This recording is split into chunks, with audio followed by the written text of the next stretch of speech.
Bien, nos ha tocado hablar de lo que es patología quirúrgica de la tiroides, señores. Es un capítulo muy interesante y muy amplio que debemos saber nosotros entender. Eh, la patología de la glándula tiroides con una visión quirúrgica para manejarlos en ese canal, en ese conducto. Patología tiroidea de manejo médico, no, no, no. Acá vamos a hacer un manejo desde el punto de vista quirúrgico de cualquier patología que pueda existir en la tiroides. Bien, la siguiente diapositiva, por favor, señorita delegada.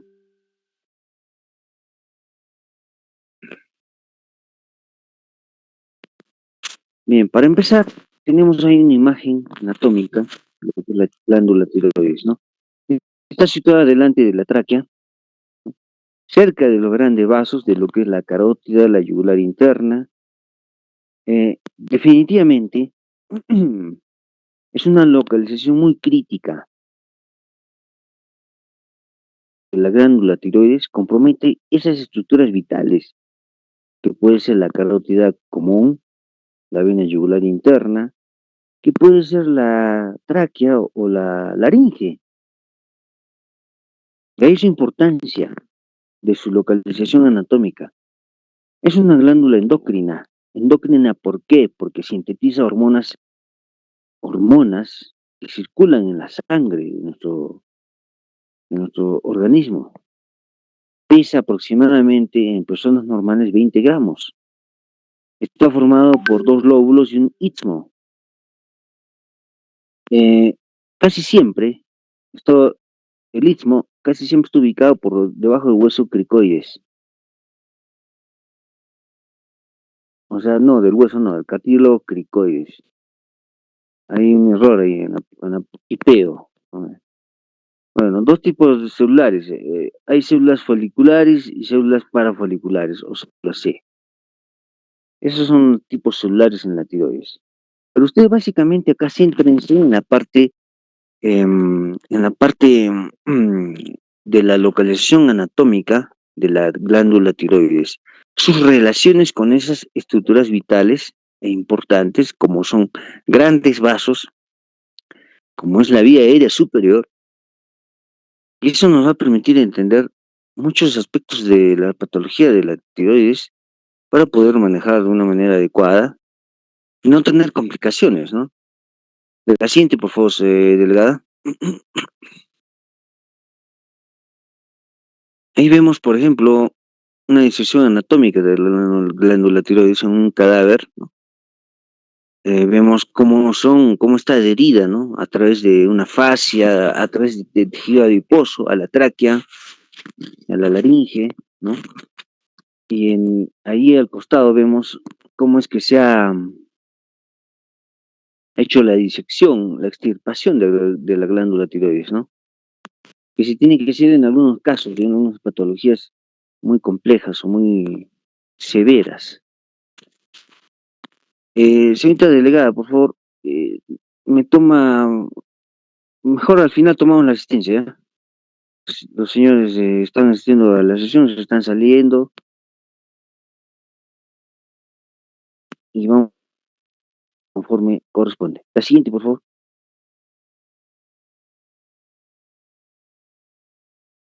Bien, acá también tenemos otro aspecto importante de la glándula tiroides, es que detrás de la glándula tiroides se encuentran las glándulas paratiroides. Y cerca a las glándulas paratiroides está el nervio laríngeo recurrente y la arteria tiroidea superior. También arteria inferior, ¿no? Entonces, la cara posterior de la tiroides tiene esos elementos importantes como son las glándulas paratiroides.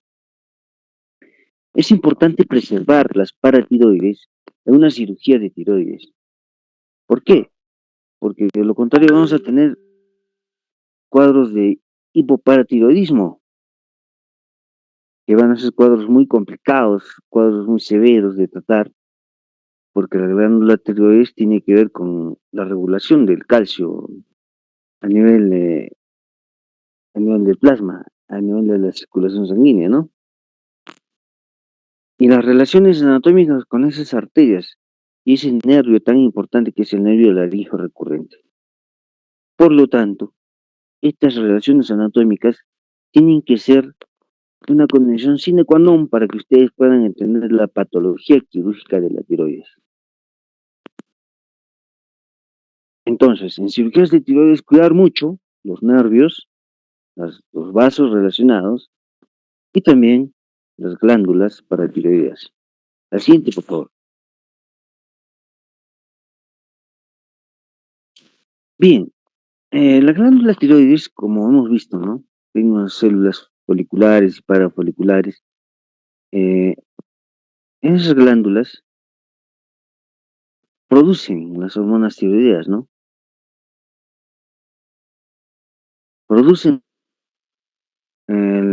definitivamente, aparte del yodo y la conjugación con la tiroglobulina, es que dan lugar a las hormonas tiroideas, que estas hormonas tiroideas tienen un efecto sistémico en todo el cuerpo, desde el cerebro hasta el músculo, hasta los huesos, hasta a nivel cardíaco, a nivel vascular, etcétera. Tiene un efecto sistémico global. Por lo tanto, de ahí va su importancia. La siguiente, por favor.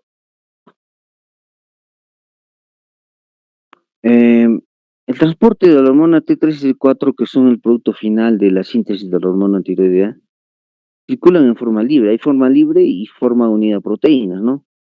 Ah, hay unidos a la proteína y transportadora, ligadora de tiroglobulina, tironina, etcétera, van unidos a la albúmina, ¿no? Eh, que la hormona biológicamente activa es la hormona libre, o sea, la que no está unida a proteínas en la sangre. Debemos también entender que los estrógenos elevan los valores de la globulina ligadora de hormona tiroidea, ¿no? Por lo tanto, en el caso de las damas, de las mujeres, vamos a entendamos de que hay una tendencia a que haya menor nivel de hormona tiroidea libre. Fármacos que pueden modificar los niveles de la hormona que transporta, como el ácido acetilsalicílico, la aspirina, son fármacos que debemos tener en cuenta, ¿no? Bien, la siguiente, por favor.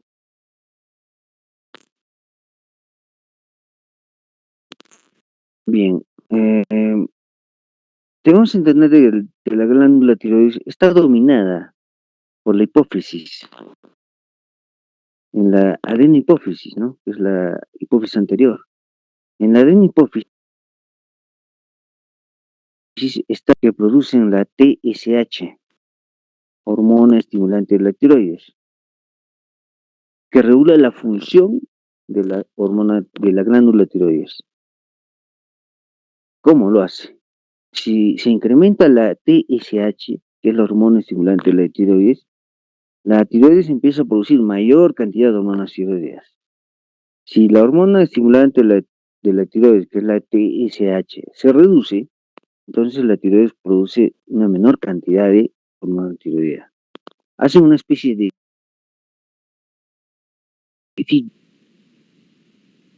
etcétera, o sea, se autorregulan. Y definitivamente la hormona tiroidea juega un papel muy importante en ese feedback. Cuando sus niveles son bajos, estimula a la adenohipófisis para que se produzca mayor TSH y así se eleve el nivel de la producción, el nivel de producción de hormona tiroidea. La siguiente, por favor.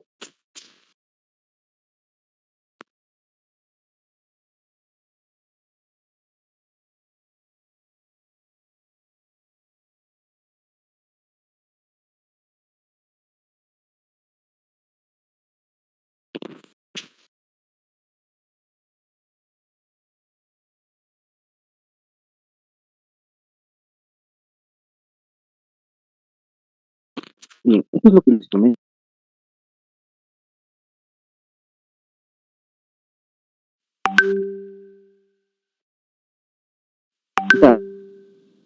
Tenemos total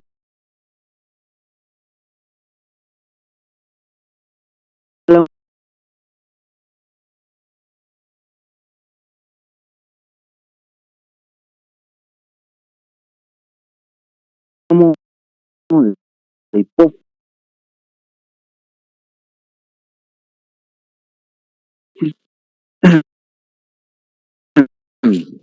hacen producir la hormona dopamina. Entonces, esa hormona es TRH, es TRH. Ese TRH que hace en la hipófisis hace liberar la TSH. Esta TSH estimula la tiroides haciendo producir mayor hormona tiroidea para que esos niveles de hormona tiroidea bajas puedan ser eh, compensadas, se puedan elevar a nivel sanguíneo. Es el famoso feedback positivo o negativo, o mecanismos de retroalimentación para regular el nivel de hormonas tiroideas circulantes en sangre.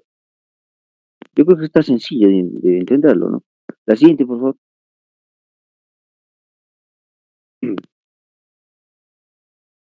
Bueno, en primer lugar, les había comentado al inicio que la función de las hormonas tiroideas es que actúan a nivel sistémico, a nivel global, ¿no? Son imprescindibles para la vida, señores. Si hay exceso se llama hipertiroidismo, si hay un déficit, hipotiroidismo. Siguiente, por favor.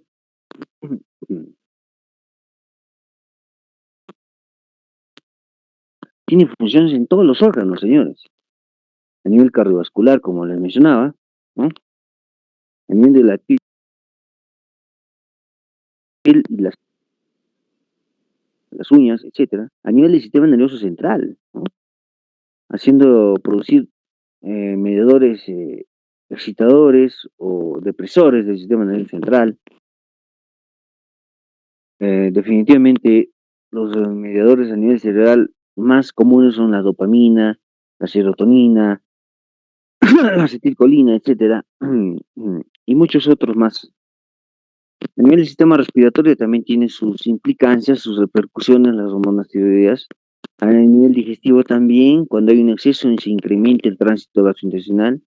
A nivel del aparato reproductor también puede producir alteraciones, como por ejemplo una eh, cuadros de hemorragia uterina disfuncional, cuadros de amenorrea, cuadros de infertilidad, ¿no? Una cosa es la esterilidad y otra cosa es la infertilidad, ¿no? En el sistema inmune también pueden causar una serie de alteraciones. En, también en las diferentes hormonas, como la glándula suprarrenal, las hormonas como el cortisol, a nivel corporal, en lo que se refiere a la regulación del peso, también. A nivel psicológico también tiene una implicancia, ¿no? Neuromediadores del sistema nervioso central, como la serotonina, las endorfinas, etcétera. El siguiente, por favor. Bien, vemos, esto es una glándula tiroidea normal, se llama bocio, comúnmente. Podemos estudiarlo en una radiografía donde se ve un incremento del tamaño, podemos hacer el examen físico o podemos usar tomografías donde vemos un incremento, ¿no? A nivel torácico alto, a nivel cervical de la glándula tiroides. La siguiente, por favor.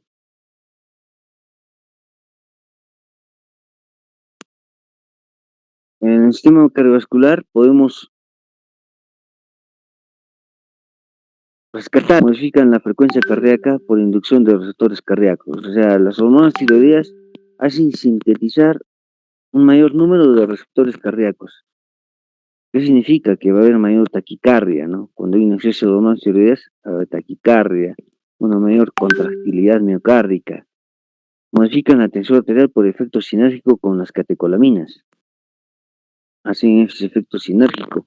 Pueden causar cuadros de hipertensión arterial, de crisis hipertensivas.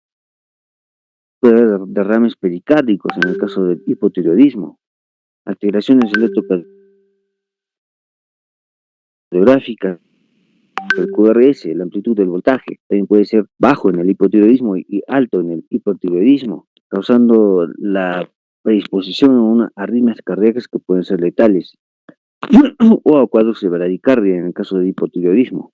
La siguiente, por favor. Em, Puede haber la caída del pelo, la caída del cabello, ¿no? Pelo fino, débil, quebradizo, alteraciones de las uñas, edema palpebral, cloasma, manchas en la cara, ¿no? Keratodermia, palmoplantar, alteración en el metabolismo de los carótenos,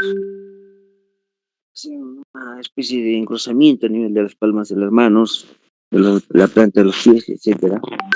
La siguiente, por favor.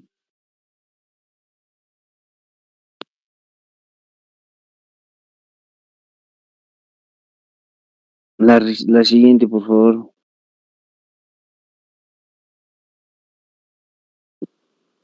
Oye, Rubí, ¿dónde está Rubí? Rubí, ¿ya cambió su nombre, eh? Sí, sí, doctor, muy buenas noches. He cambiado mi nombre y por eso he volvido a entrar a la reunión. Pero solamente dice acá Rubí. No has puesto Sí, tu doctor, nombre completo, tu apellido. lo cambio, pero sigue entrando con el mismo nombre. Creo que al principio cuando he descargado la aplicación ya se ha configurado de esa manera porque lo he puesto al principio así. Pero sí es sencillo cambiar eso. Ay, lo lamento, Es doctor. Para la sencillo.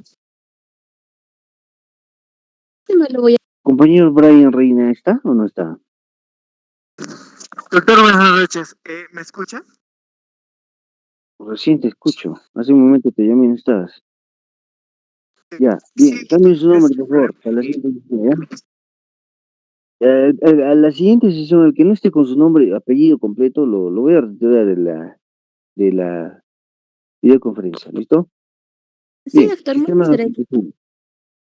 Sistema gastrointestinal. Puede haber polifagia, ¿no? En los hipotiroideos. Puede haber anorexia en los hipotiroideos. Una pirosis, ¿no? Una regurgitación. Alteraciones del ritmo gastrointestinal. En el hipertiroidismo hay un incremento del tránsito gastrointestinal y una alteración ponderal, ¿no? Definitivamente, el incremento de las hormonas tiroideas acelera el cierre de los cartílagos epifisiarios. La siguiente, por favor. Síntomas psicológicos del sistema nervioso central: falta de atención, falta de concentración, o sea, cuando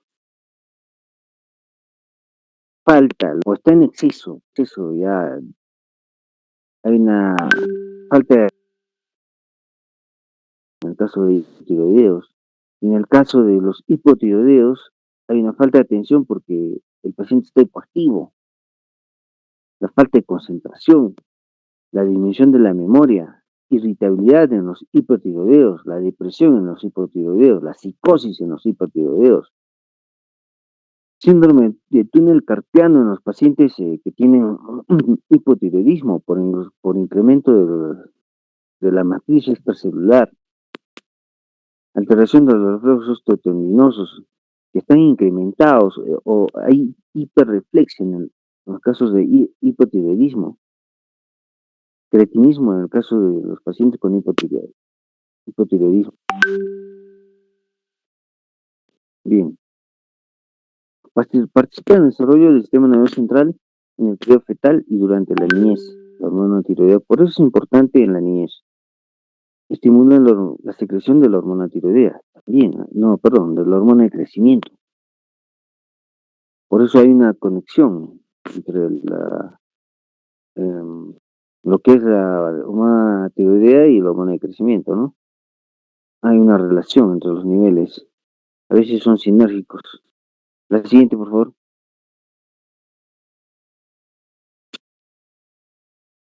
Acá tenemos una oftalmopatía tiroidea que generalmente se caracteriza por una protrusión ocular, una apertura ocular marcada por incremento de la grasa de los tejidos periorbitarios. Incrementa mucho la grasa periorbitaria y por lo tanto el ojo protruye hacia adelante y hacia afuera, causando ese tipo de aspecto en los pacientes, ¿no? Ese tipo de miradas, esas características oculares, ¿no? Esto se debe a un incremento de la matriz extracelular, un incremento a nivel de la grasa periorbitaria que hace que los ojos se protruyan hacia afuera, ¿no? Hacia adelante. La siguiente, por favor.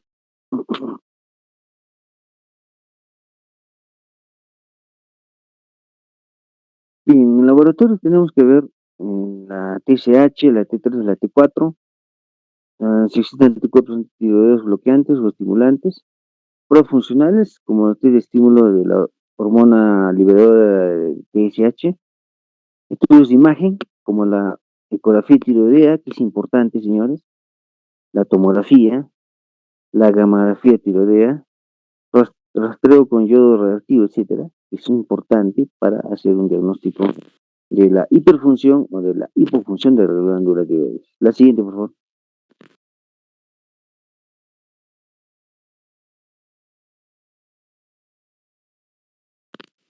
Tiroidea puede ser una estándar o una Doppler. La Doppler nos ayuda a ver si hay una hipervascularización a nivel de la glándula tiroidea, ¿no? Puede ser una hiperplasia difusa, una hiperplasia nodular, etcétera. Todo eso ya con esa ecografía avanzada que tenemos en este momento, que es la Doppler, que nos ayuda a definir, incluso ya a orientar el diagnóstico si es una patología benigna o maligna.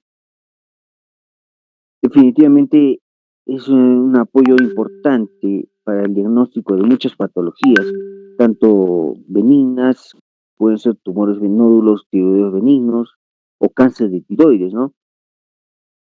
Entonces es importante este componente de la ecografía tiroidea. La siguiente, por favor.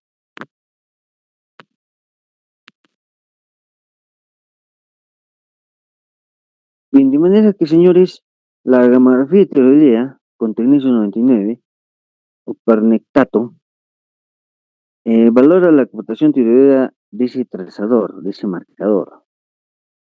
La imagen sale de ese color, como la ven en la pantalla.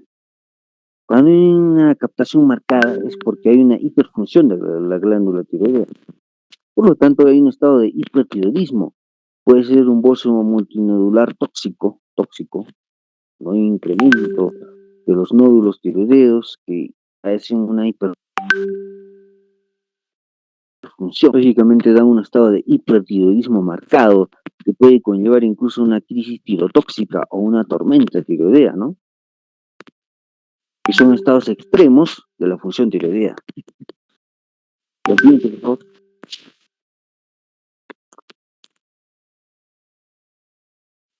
La tomografía sea computarizada, por emisión de positrones, también ayuda, ¿no? Pero acá lo que ayuda también es las gamografías para ver el estado donde existe una hiperfunción a nivel de la glándula tiroidea. Debemos entender que también existe la posibilidad de que exista hormona o glándula tiroidea ectópica a su sitio originario, que es la región cervical. Puede haber glándula tiroidea en otros órganos, señores. Ese concepto debemos entenderlo. Pero ha sucedido casos, ha habido casos de pacientes que tenían hipertiroidismo. Sin embargo, haciendo una ecografía en la tiroides, todo estaba normal, el tamaño estaba normal. Entonces, ¿qué había? Un tejido tiroideo ectópico. Eso se detecta a través de las gamografías o las tomografías por emisión de positrones, que detectan glándulas tiroideas ectópicas en otros lugares del cuerpo. La siguiente, por favor. El tratamiento.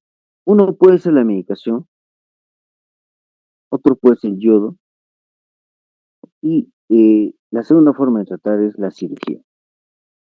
Es lo que nos interesa, ¿no? Bien, la siguiente, por favor. Tratamiento médico. Puede haber, en casos de hipotiroidismo, darle hormonas tiroideas, ¿no? La levotiroxina, por ejemplo. Sus marcas, Levotirox, Levotiroid, cuando existe hipotiroidismo. Pero cuando existe, digamos, hipertiroidismo, tenemos que dar medicamentos antitiroideos, como el propitioduracilo, el metimazol, el carbimazol, que bloquean la síntesis y la liberación de la hormona tiroidea. Y también los beta bloqueantes, como el propanolol, que disminuyen los efectos, digamos, adrenérgicos, agonistas adrenérgicos que tiene la hormona tiroidea. Los ansiolíticos son importantes en los casos de hipertiroidismo. El yoduro potásico, el Lugol, también es importante para bloquear la síntesis de la hormona tiroidea. Esta es parte del tratamiento médico. Tenemos que conocerlo de todas maneras. La siguiente, por favor.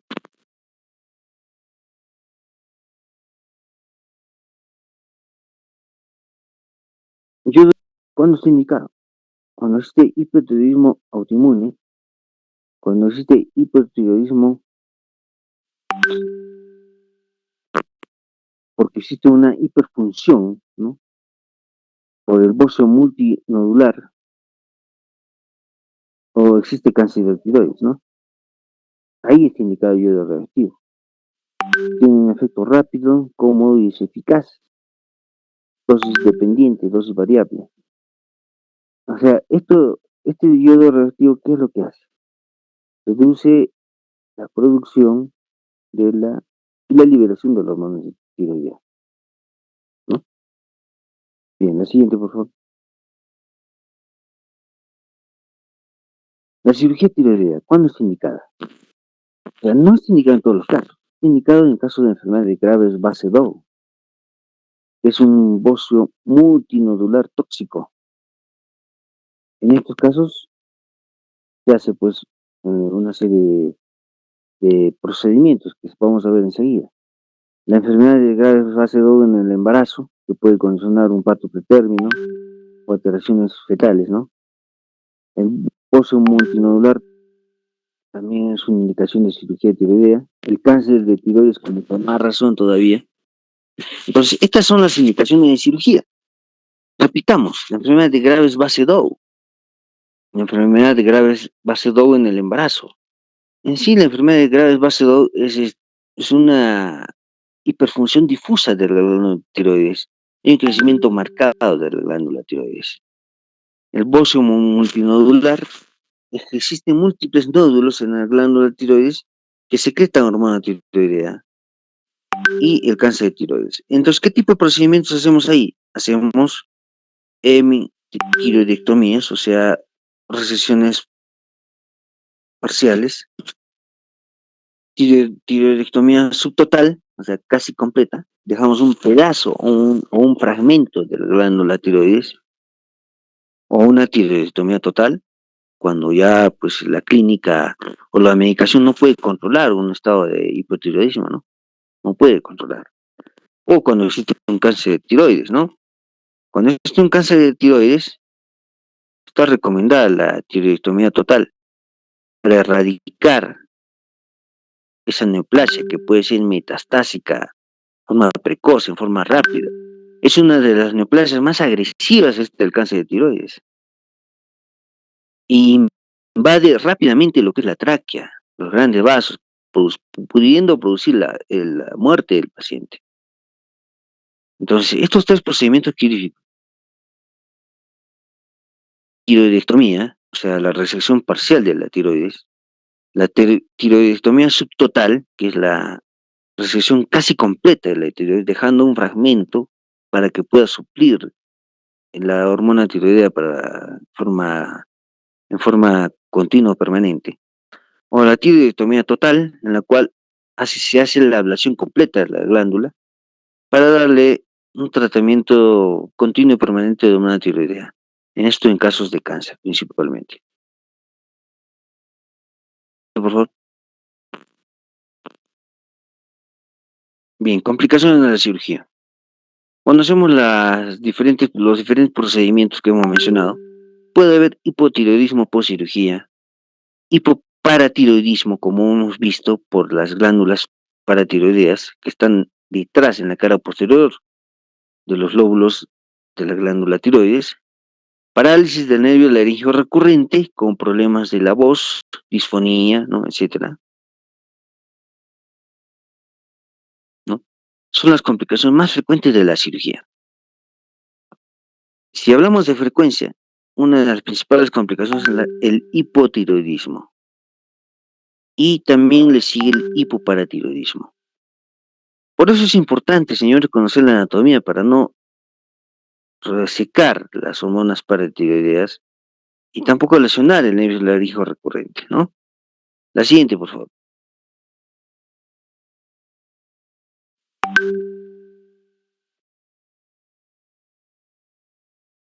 Bien, eso Eso es sería todo. todo.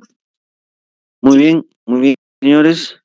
Espero que hayan absorbido, hayan captado esta parte importante de la patología quirúrgica de la tiroides, que no es complejo, no es compleja, pero para conocer la parte quirúrgica tenemos que también conocer el funcionamiento del eje hipotálamo, hipófisis, tiroides, y su feedback, que nos van estado en la etapa postoperatoria.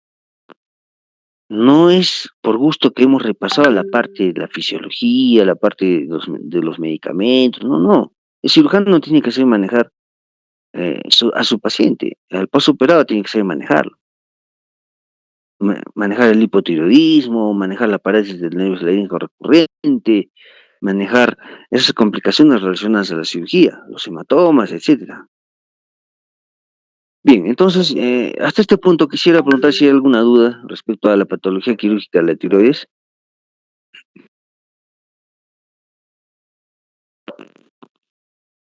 Bien, parece que no. Bien, señores, entonces, la delegada, por favor, me hace llegar la relación de los alumnos que han estudiado esta noche, que son en total 37, bueno, son 36 en sí, ¿no? Por favor, señorita Udelia, ¿no? Señorita Udelia, ¿está Sí, sí, presente? sí, doctor. Entonces, por favor, me hace llegar la asistencia y por favor les pasa las diapositivas a sus compañeros para que puedan estudiar para el examen. Aquel alumno que haya entendido, haya comprendido las diapositivas, haya estado atento, pues va a tener un resultado satisfactorio en su examen, ¿no?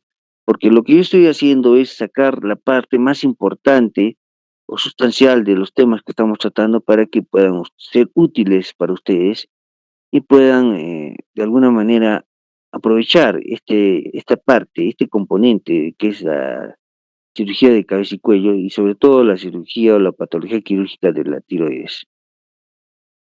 Bien, señores, no habiendo más preguntas, buenas noches, señores, y nos vemos en la siguiente sesión. Doctor, Muchas gracias.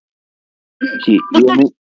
quisiera consultarle sobre el examen, doctor. No sé si podría dar algunas recomendaciones a mis compañeros, doctor, y también comentarle de que a varios compañeros se han quedado fuera de clase porque habían salido para cambiar su nombre, pero no han podido ingresar, doctor.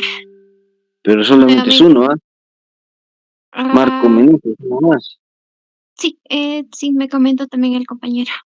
El resto no están, ¿ah? El resto ya no están. Bien, miren, el examen, bueno, este capítulo de cabeza y cuello, el examen tiene que ser evidentemente de los temas que hemos tratado, ¿no? Y hemos hablado ampliamente de lo que es la anatomía maxilofacial, o sea que es la parte más importante. Hemos hablado de la parte de los tejidos blandos, etcétera. Hemos hablado que son colgajos, injertos, prótesis, mini placas. Hemos hablado bastante de la órbita, sus paredes, etcétera, ¿no? Los diferentes tipos de fracturas, los Lefort, tipos de Lefort, 1, 2, 3, y también, finalmente, pues los temas que hemos tratado, ¿no? Los procedimientos de la vía aérea superior. desde la intubación instrumental, las traqueostomías, las traqueostomías percutáneas, etcétera, y finalmente la patología quirúrgica de la tiroides, que es un tema sencillo, simplemente hay que conocer la anatomía, ¿no? Y sus relaciones con esas glándulas paratiroideas, nervios laringeos recurrentes, etcétera. Bien, entonces, esas son las recomendaciones, ¿no? Traten de ampliar un poco esos conceptos que hemos dado en clases, lean las diapositivas, traten de analizarlas bien, porque yo no pregunto cosas que yo no he hecho en las clases, ¿no? Yo pregunto aquellos temas que hemos enfatizado, aquellos temas que hemos recalcado durante las exposiciones, en las mismas diapositivas, esos temas que hemos tratado de resaltar, de renombrar, todo eso, de alguna manera, tiene que ser, em, yo voy a analizar eso y vamos a sacar las preguntas para el examen de esos temas importantes que estamos indicando. ¿Listo? Muy bien, ¿alguna duda más, señores? ¿Delegado, alguna duda? Creo que no, doctor. Más bien, sobre la hora, doctor, supongo que ya se va a poner en contacto con el doctor Tumino para quedar la hora del examen, doctor. Sí, ya vamos a conversar y vamos a comunicarles la hora. Vamos a ver mucho, depende mucho de la disponibilidad de tiempo mía, como también del doctor Tumi. Vamos a ver a qué hora puede él, a qué hora puedo yo. Lo ideal sería tomar juntos, de lo contrario será en forma separada, ¿ya? Ya, doctor, muchas Muy bien, entonces ahí quedamos, señores. Bueno, y estudien, lo más importante es que aprovechen